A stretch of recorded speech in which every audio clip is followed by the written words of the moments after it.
Hi everyone and welcome back to my channel. Sorry it's been a while, work's been manic and I've started the medication program with the Maudsley and to be honest I felt pretty rubbish on it because it always makes you feel worse before you get better, so fingers crossed they're getting better, but it will happen soon. But anyway, I wanted to discuss the first appointment at the Maudsley Hospital, which is with Dr. Elaine Hunter, who's the clinical lead of the depersonalisation unit.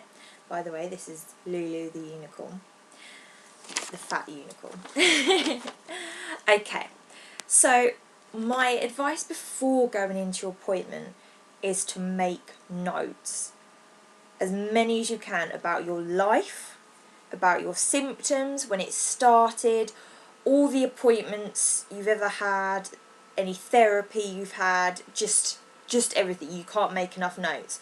And also you need to write any questions that you might have, so about how it all works, what the treatment will be and all the rest of it, because if you're anything like me, you'll get in there and completely forget everything that you wanted to say or ask, and that could include some important details.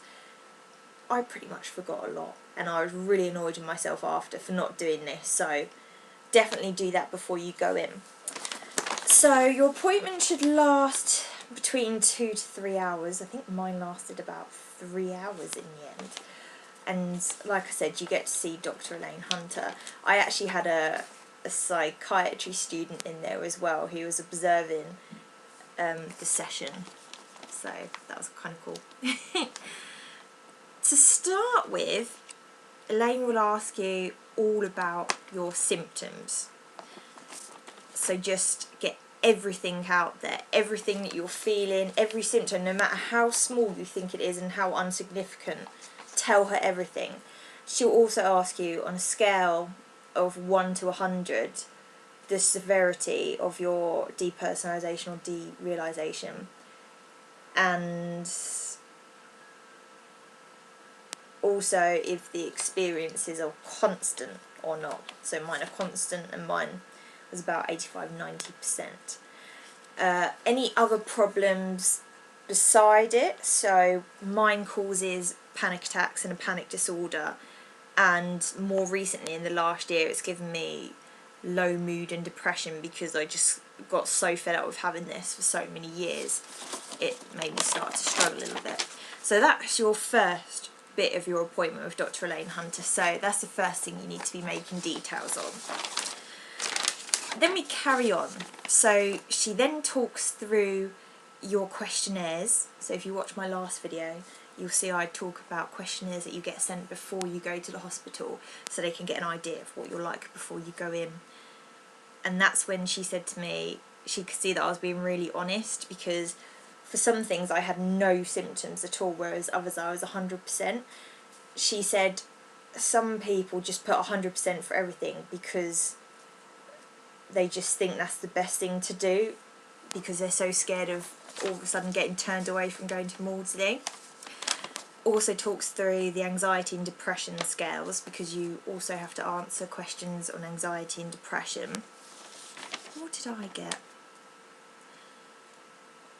So I got 25% for dissociative disorder, and anything below 30 is indicative, I can't say it, indicative of dissociative disorder. And then I have no idea what the rest of it means. It says depersonalisation, derealisation subscale, mine was 43%. Dissociative amnesia subscale, mine was 8%. And absorption subscale, 27%. I've got no idea what they mean at all. So I also scored moderately to high in my anxiety, and my depression score was moderate. And she talks you through that, asks if you think there's any mistake with that, or if you feel anything should actually be higher or lower, all that kind of thing. So that's to do with the questionnaires that you do before you go in. Then you literally go through your whole life story from baby to now. My parents split up when I was about one or two, and I literally had to give any memories I had of them ever being together, the situation with my mum, with my dad. I had to talk about everything: school life, exams, hobbies, relationships with people in my family, relationships when I got older, talk about problems or bullying in primary school, secondary school. Just going through my report here from Elaine, just see if I missed anything out. Leaving school, relationships, any problems in relationships, etc.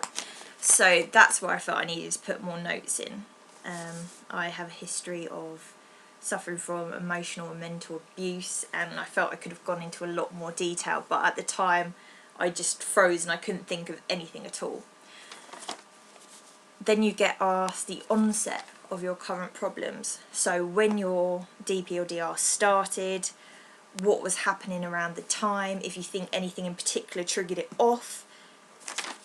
And then you need to go into your treatment history. So for me, I had CBT, I had hypnotherapy, I've seen psychiatrists, I've been on medication, which worked a little bit for my anxiety but then did nothing. But again, I felt I could have written more notes because I had more stuff done, but I couldn't remember it at the time. Write it down.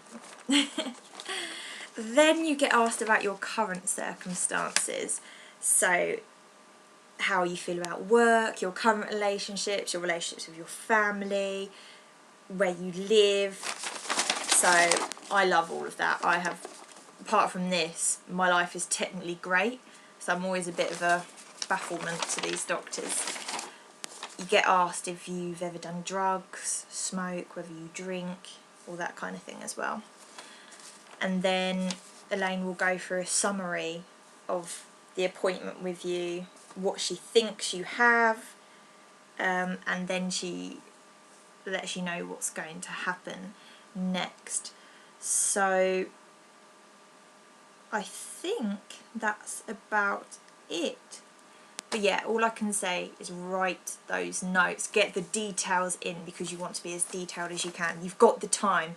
She didn't rush me. I think originally they said your appointment will be about an hour and a half, and I ended up being in there for 3 hours, but they didn't care. We just kept going until everything was out there. Well, everything that I could remember. So I hope that's helpful, and if you end up going to the Maudsley, let me know how you're doing on your journey.